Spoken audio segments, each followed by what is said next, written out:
Hi YouTube, this is Working to Relax. My name's Kevin.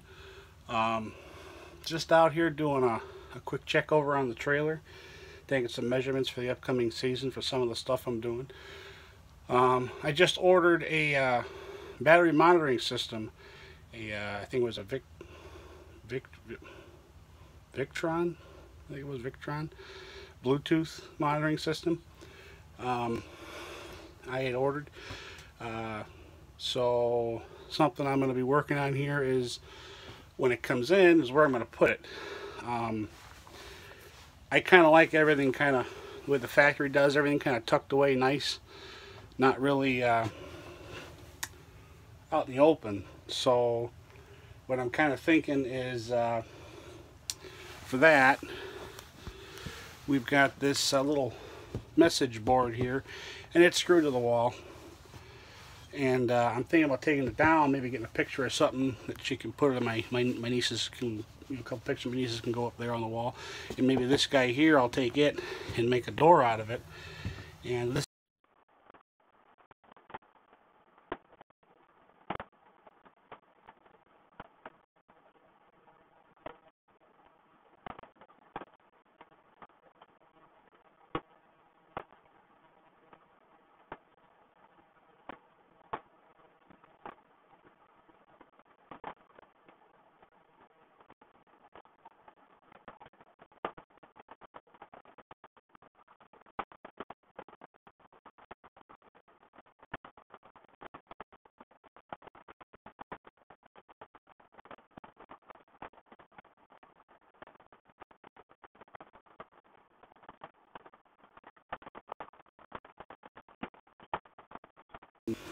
I just got paneling. And I know I've been in there before. I've had my fridge out 2 or 3 times since I've owned the trailer.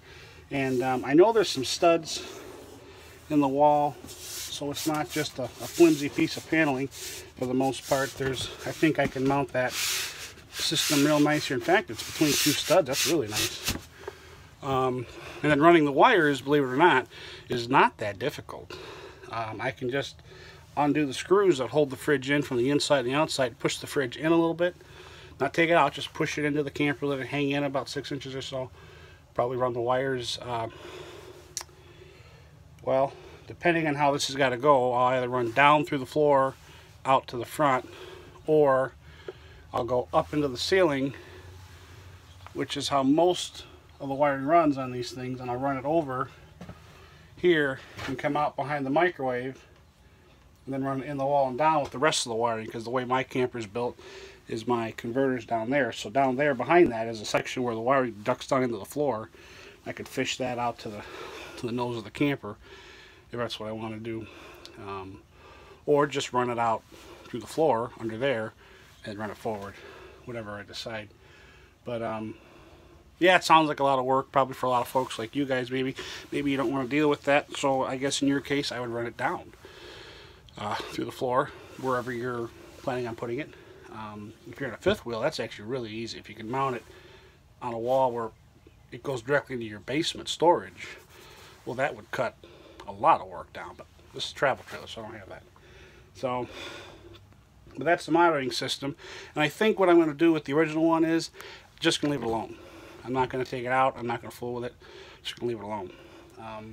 The reason being is I'd have a hole in the wall right there. And I still have to have somewhere for my switches for my pump and water heater to operate. So those will just stay kaput.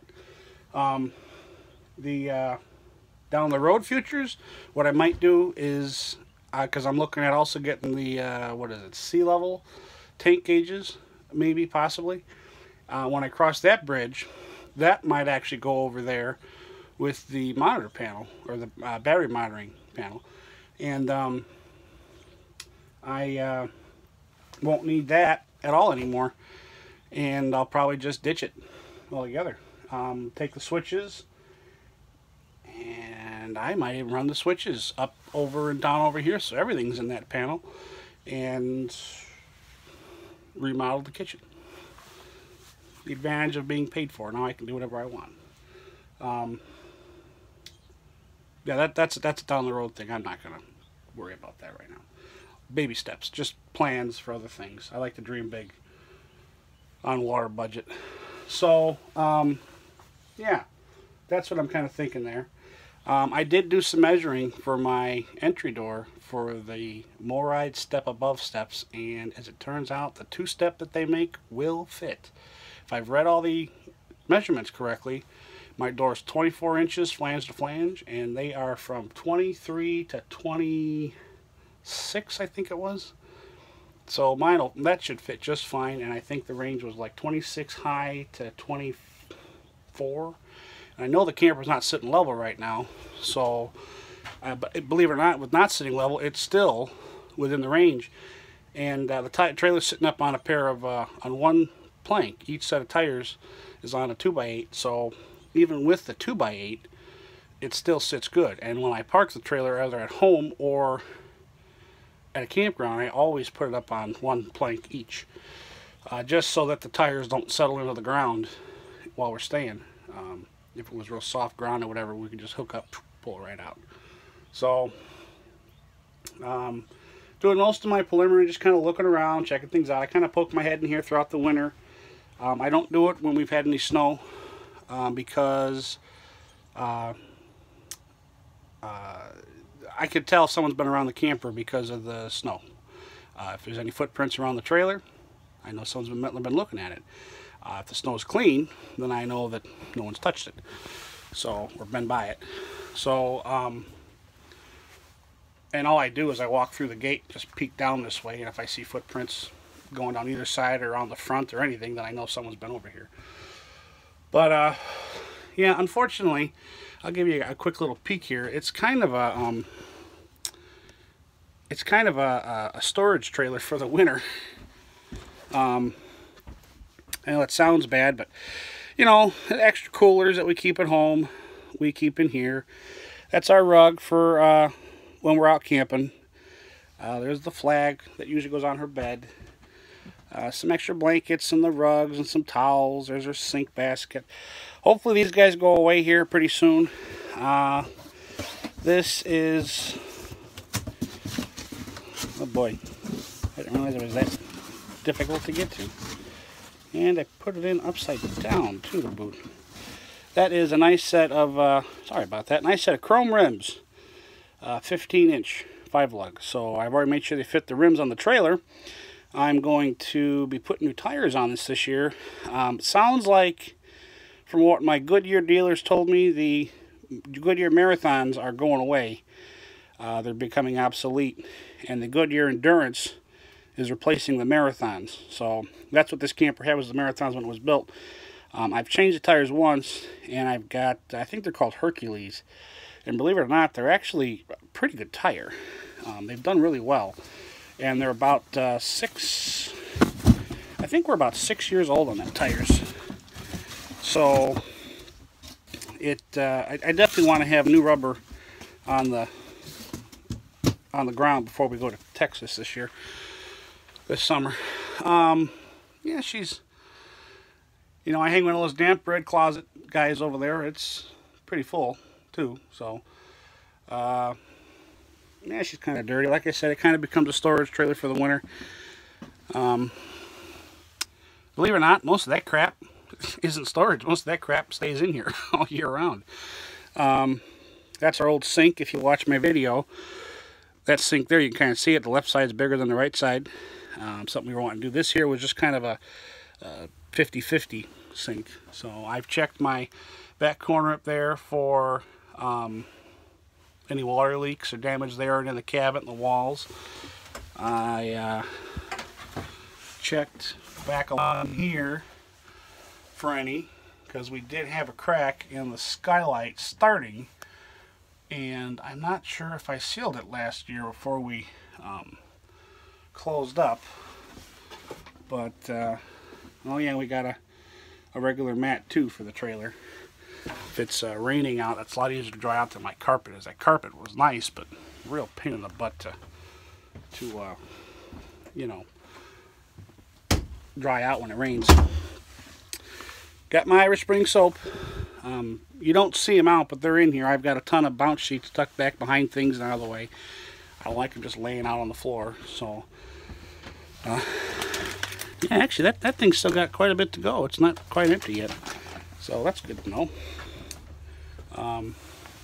Couple camping chairs. And if you can see on that box there, that's a skylight for the back over the tub, which like I said, I knew there was an issue.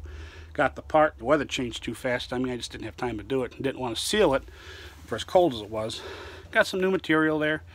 I might do some material upgrades in the trailer. I don't know the valances. Maybe it's up to her. This is her end of the trailer. Doesn't really bother me. But I might do the bolsters for the sides of the seat. But yep, I've checked up there in the cabinets all the way across. You know, both cabinets, the countertops for any swelling, the walls and the corners in there. Same thing over there. Everything looks to be like we're in top-notch shape. So, so yeah, if you found this any kind of informative or you have any questions on anything, feel free to message me, and I'll try to get back to you. Haven't really figured out how the messaging works when you do send me a message or post a question on a video, but definitely feel free to ask, and I'll answer to the best of my abilities. Again, with the J-Flight, we're working on the Step Above Steps. Is going to be coming here. I'm going to be planning that out pretty soon. I've got the monitor, battery monitor coming. Just ordered that today. And futuristically, the second air conditioner in the bedroom. That'll be coming. That vent will go away. I'm putting another air conditioner in there, and we're going to put a thermostat in here somewhere. Not sure if I'm going to hook it into the ductwork or not, but that's kind of something else in the works. Let's see, what else? Step Above Steps, the battery monitor. The battery monitor is the start of the solar install. Going to wait a little while on getting that ordered. I mean, it's 180 bucks, but I just don't have anywhere for it to sit around. I hate to put anything more in this thing and have that much more to trip over right now when I do come in here.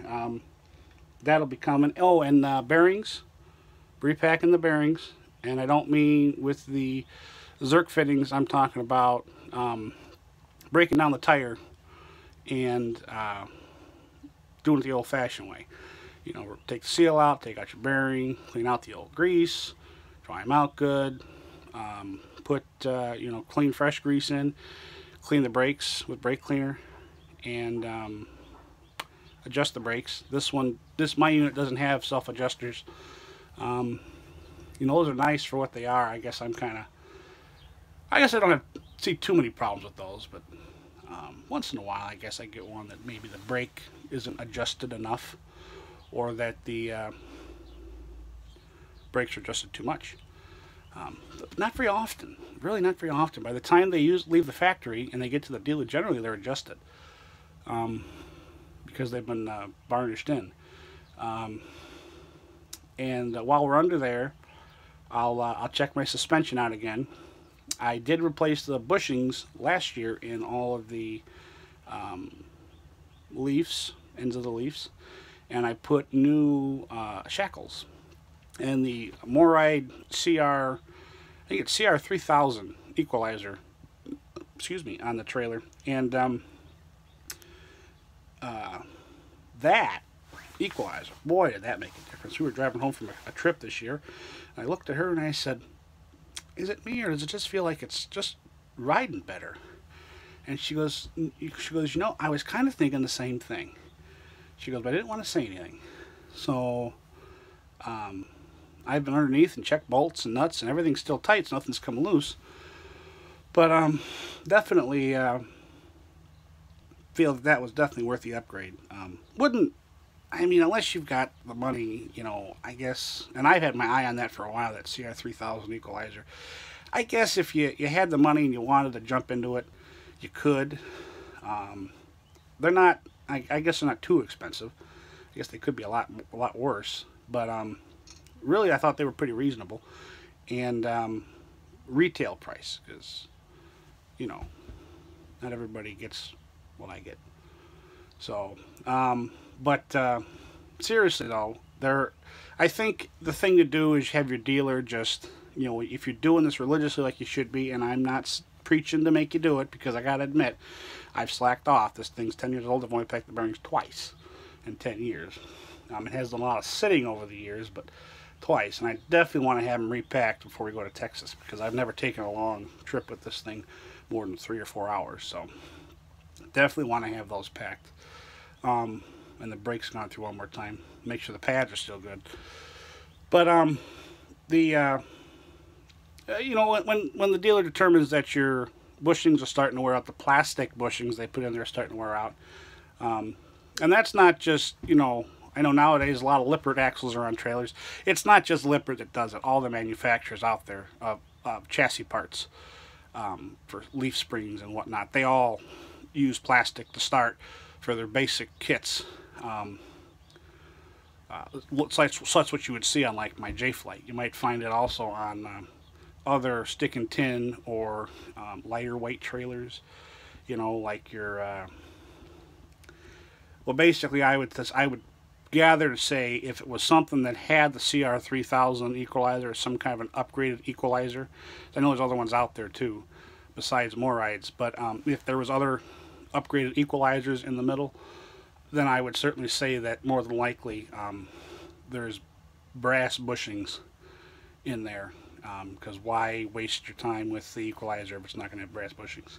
That's my thought. Doesn't mean that's not what they do, but just the traditional steel equalizer is you know,